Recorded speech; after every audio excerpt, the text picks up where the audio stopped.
prophet. In these last days, he has spoken to us through the Son.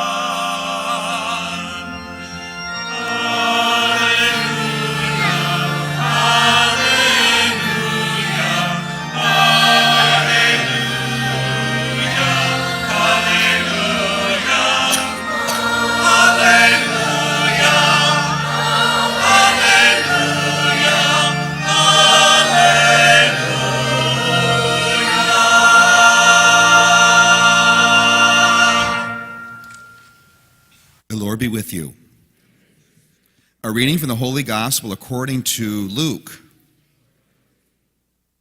When the days were completed for their purification according to the law of Moses, Joseph and Mary took Jesus up to Jerusalem to present him to the Lord. Just as it is written in the law of the Lord, every male that opens the womb shall be consecrated to the Lord, and to offer the sacrifice of a pair of turtle doves or 2 young pigeons in accordance with the dictate in the law of the Lord. Now, there was a man in Jerusalem whose name was Simeon. This man was righteous and devout, awaiting the consolation of Israel, and the Holy Spirit was upon him.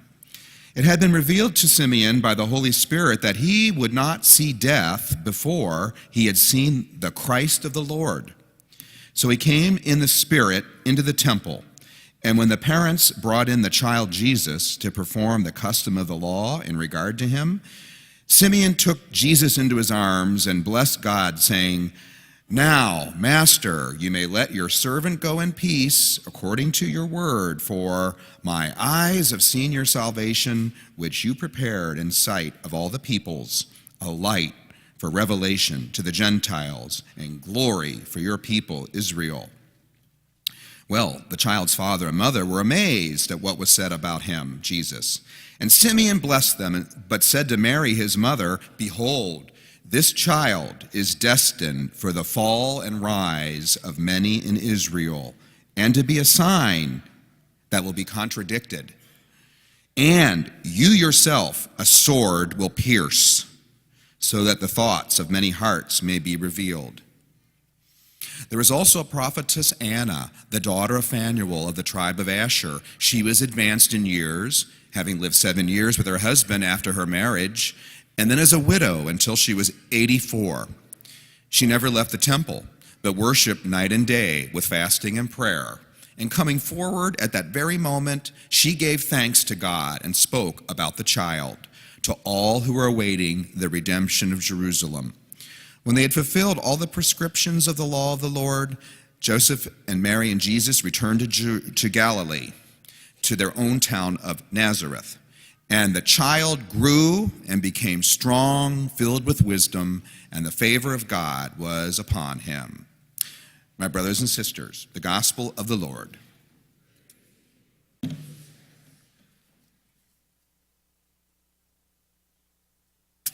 Today we have a lot of surprises in these readings, and I don't have to tell all of the families here, which is just about everybody. Life has a lot of surprises, doesn't it? We were surprised by Jesus coming. It wasn't what everyone expected. It was a child, not some He-Man warrior. That was a couple days ago. We're still in that Christmas glow, hopefully. And today we can glow in this wonderful feast day of the actual family of Jesus, the Holy Family. Mary, Joseph, and Jesus, et al. We're all in that et al group, aren't we? All the others, right? We're all a holy family here, I hope. But today we honor the capital H, capital F, Holy Family, Joseph and Mary. But let's start with the first family that's mentioned in the first reading, Genesis. And who do we have there? Abram, A-B-R-A-M, and Sarai, S-A-R-A-I. Did you catch what happens to those two? You know the story? They're childless and they're in their old age, but guess what happens? Sarai gets pregnant. God says, Abram, look at the stars. Those are all your descendants. And he's like, oh, you mean my servants? You mean like the people that I've helped? No, those are going to be from your issue, as it said. How about that?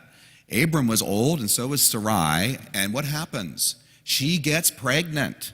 We're not sure how old she was, but I don't think it was in her 20s. Or maybe not even in her 30s. Maybe not even in her 40s. But she gets pregnant, and you know what she does when she finds out? She laughs. That's what the name Isaac means, laugh. Ladies, how many of you laughed when you were told you were pregnant?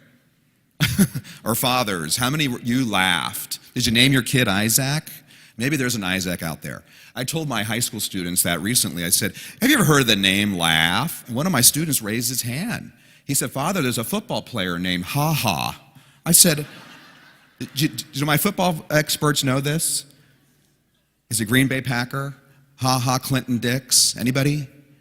I think my diehard football guys know that. I never heard of Ha Ha, but now I know. But that plays into this homily because, did you catch this? If you read the first reading carefully, Abram changes to Abraham in that first reading. Did you catch that?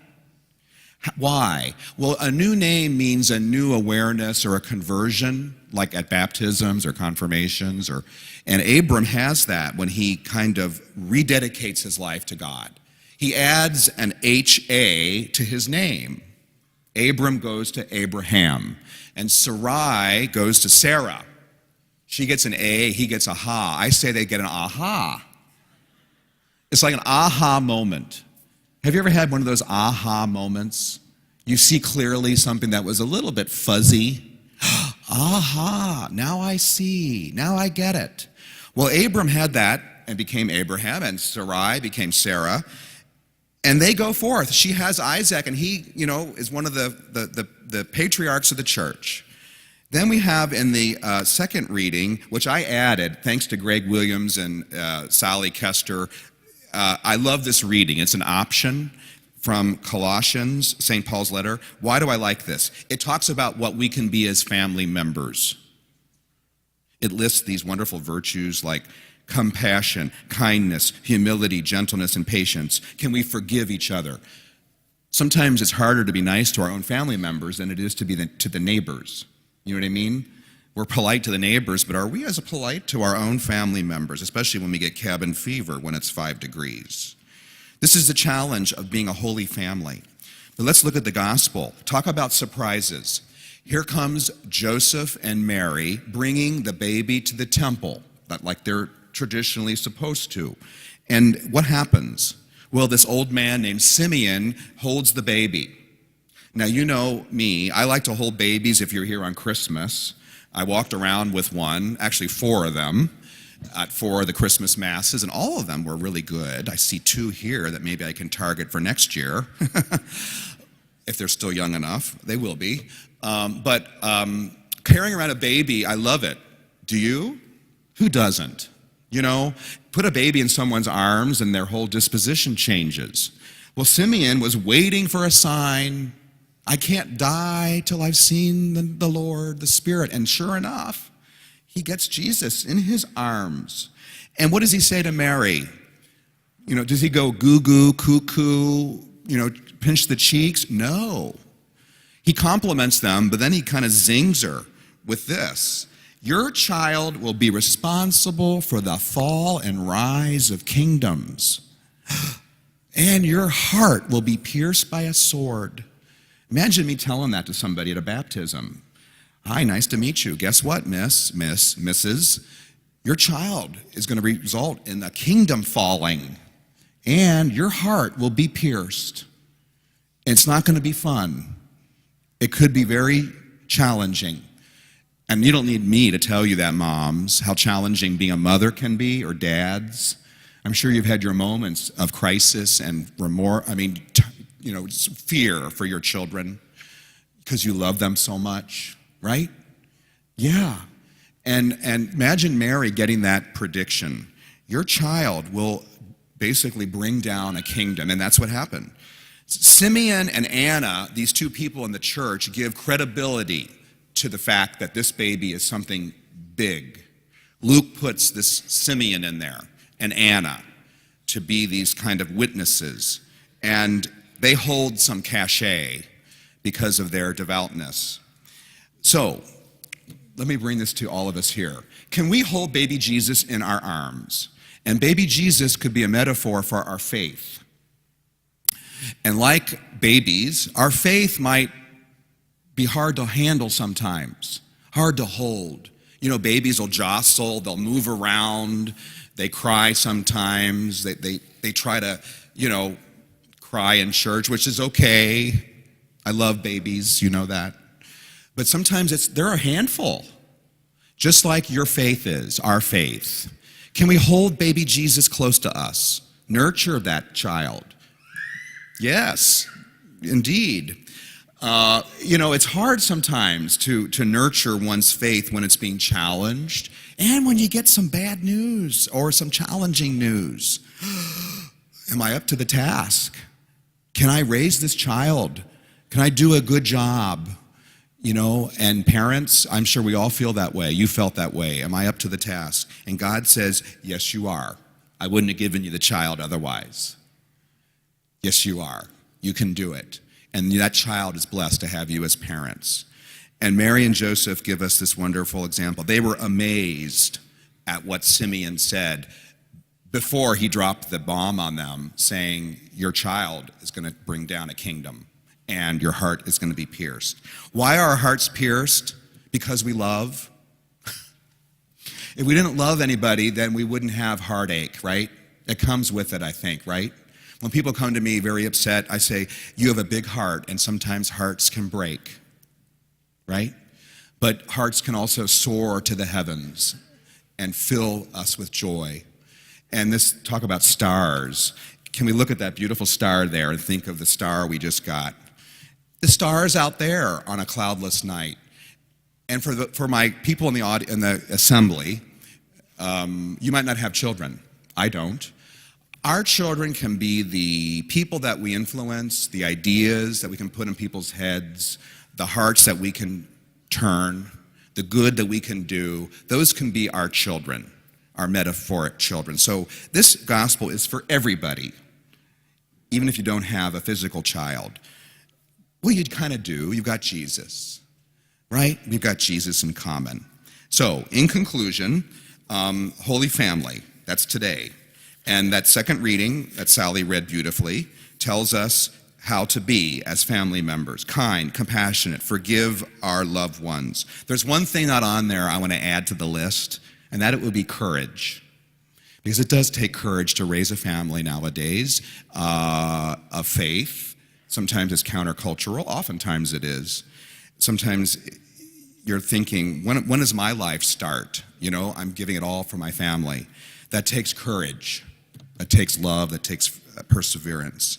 It's a group project, don't you think? And all of us can be in it together as we try to raise our own children here, collectively, metaphorically, physically, spiritually, and hold our faith, our life, in our arms and kiss it. As blemished as it might be, as misbehaving as it might be, even if it cries, that's a drop in the bucket compared to what joy it can give us. Yes, the joy and the love that this child, your child, our child, will bring to the world hopefully outweighs that pierced heart that kind of comes with the territory. So may Mary and Joseph lead us. They did a good job. They were up to the task. And I'm sure they were so uncertain, right? Even Mary said, how can this be? Joseph wasn't even sure what to do. But in a dream, God said, go for it, Abraham, Sarah, you can do it. Expect the unexpected. It's a time of angels, lots of spirits moving around. This is a great time of year. But we celebrate the Holy Family, I think, so that we can remember the power of faith, hope, taking a risk, and how we can raise our own families with love, compassion, forgiveness, including our Holy Family. So may Jesus motivate all of us to say, I've seen the Lord, I can die, I can go forth now like Simeon did. So may God bless all of us on this group project of love and raising Jesus.